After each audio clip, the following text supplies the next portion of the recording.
بسم اللہ الرحمن الرحیم۔ آج کا ہمارا عنوان ہے حضرت عمر بن خطاب رضی اللہ تعالیٰ عنہ۔ حضرت عمر بن خطاب رضی اللہ تعالیٰ عنہ کی خلافت اسلام کی تاریخ میں ایک نیا سنگ میل ثابت ہوئی۔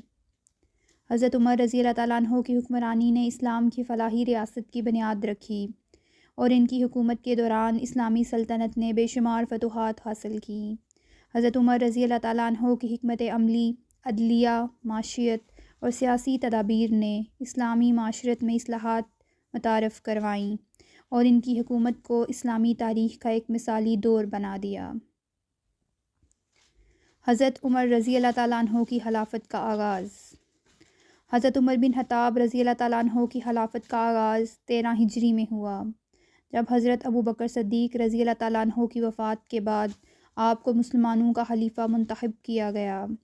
حضرت عمر رضی اللہ تعالیٰ عنہ کی خلافت کا آغاز ایک دور کی ابتدا تھا اور ان کی انتخابی حکمت عملی اور نظم و ضبط نے ایک نیا اور طاقتور اسلامی نظام قائم کیا۔ آپ کی شخصیت میں قوت، عزم، عدلیہ اور اسلامی معاشرت کے ہر شعبے میں اصلاحات کی گئیں۔ حضرت عمر رضی اللہ تعالیٰ عنہ کی شخصیت حضرت عمر رضی اللہ تعالیٰ عنہ کی شخصیت بے شمار خصوصیات سے متصف تھی۔ آپ انتہائی عادل، بہادر، سخت گیر اور مدبر تھے۔ آپ کا عزم اس قدر مضبوط تھا کہ آپ نے اسلام کے دفاع اور فلاحی نظام کو عالمی سطح پر پھیلانے کے لیے اپنی زندگی وقف کر دی۔ حضرت عمر رضی اللہ تعالیٰ عنہ کی رہنمائی میں مسلمانوں نے بڑی فتوحات حاصل کیں اور آپ کی حکمت عملی نے اسلامی خلافت کو مستحکم کیا۔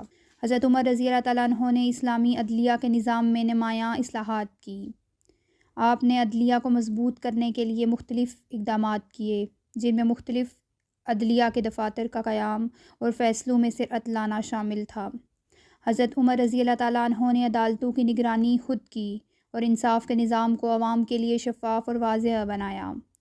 آپ نے اس بات کو یقینی بنایا کہ عوام میں کسی بھی شخص کو انصاف سے محروم نہ رکھا جائے۔ حضرت عمر رضی اللہ تعالیٰ عنہ کی فتوحات۔ حضرت عمر رضی اللہ تعالیٰ عنہ کے دور میں اسلام نے مشرق اور مغرب میں بے شمار فتوحات حاصل کی۔ آپ کی حکمت عملی اور فوجی قیادت نے اسلامی سلطنت کی سرحدوں کو بے پناہ پھیلایا۔ آپ کی فتوحات میں عراق، شام، فلسطین اور مصر جیسے بڑے بڑے علاقے شامل تھے۔ ان فتوحات کے دوران حضرت عمر رضی اللہ تعالیٰ عنہ نے اسلام کے پیغام کو پھیلایا اور غیر مسلموں کے ساتھ حسن سلوک کیا۔ آپ نے اپنے زیر قبضہ علاقوں میں مسلمانوں کے لیے امن و سکون کی فضا قائم کی اور ان کے حقوق کا تحفظ کیا۔ حضرت عمر رضی اللہ تعالیٰ عنہ کی معاشی اصلاحات۔ حضرت عمر رضی اللہ تعالیٰ عنہ نے اسلامی ریاست کے معاشی نظام میں متعدد اصلاحات کی۔ آپ نے مسلمانوں کی مالی حالت بہتر بنانے کے لیے زکوٰۃ اور صدقات کی مناسب تقسیم کا نظام قائم کیا۔ آپ نے بیت المال کے انتظام میں بہتری کی اور اس کو شفاف بنایا۔ حضرت عمر رضی اللہ تعالیٰ عنہ نے فقراء اور یتیموں کے حقوق کی حفاظت کرنے کے لیے کئی اہم اقدامات کیے اور انہیں معاشی تحفظ فراہم کیا۔ آپ نے تجارتی راستوں کو محفوظ بنایا اور تجارتی کاروبار کو فروغ دینے کے لیے اقدامات کیے۔ حضرت عمر رضی اللہ تعالیٰ عنہ نے اسلامی ریاست کے انتظامیہ کو مضبوط اور بہتر بنایا۔ آپ نے مختلف علاقوں میں گورنر تعینات کیے اور ان کے ذریعے نظام حکومت کو بہتر بنایا۔ آپ نے ریاستی اداروں کو مؤثر بنایا اور اس میں نظم و ضبط قائم کیا۔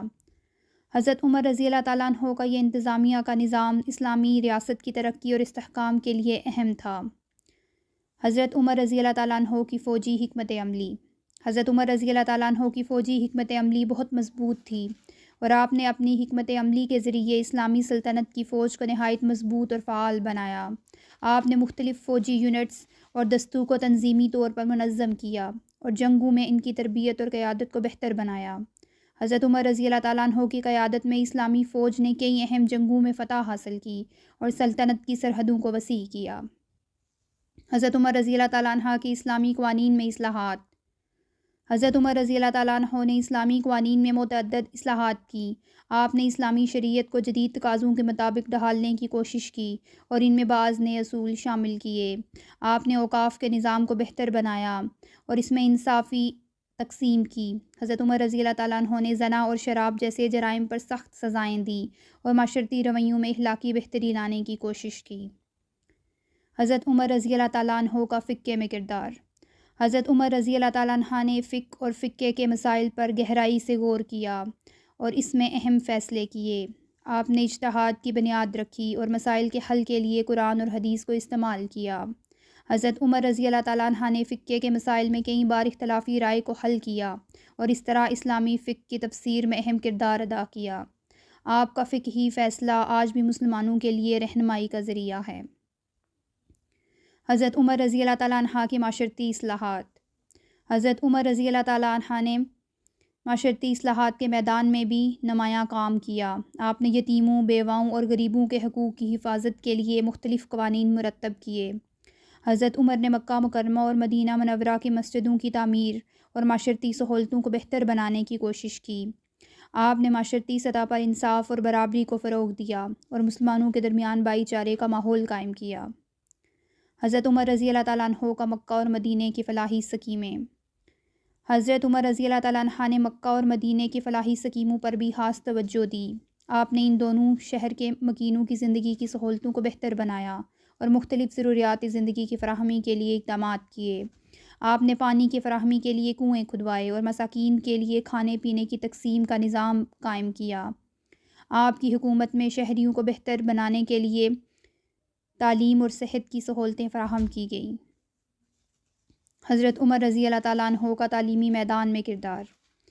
حضرت عمر رضی اللہ تعالیٰ عنہ نے اسلامی تعلیمات کی ترویج میں اہم کردار ادا کیا۔ آپ نے تعلیم کو فروغ دیا اور مختلف علاقوں میں تعلیمی ادارے قائم کیے۔ آپ کی حکمت عملی کے تحت تعلیمی نظام میں جدت آئی اور اس میں مسلمان بچوں کی تعلیم پر زور دیا گیا۔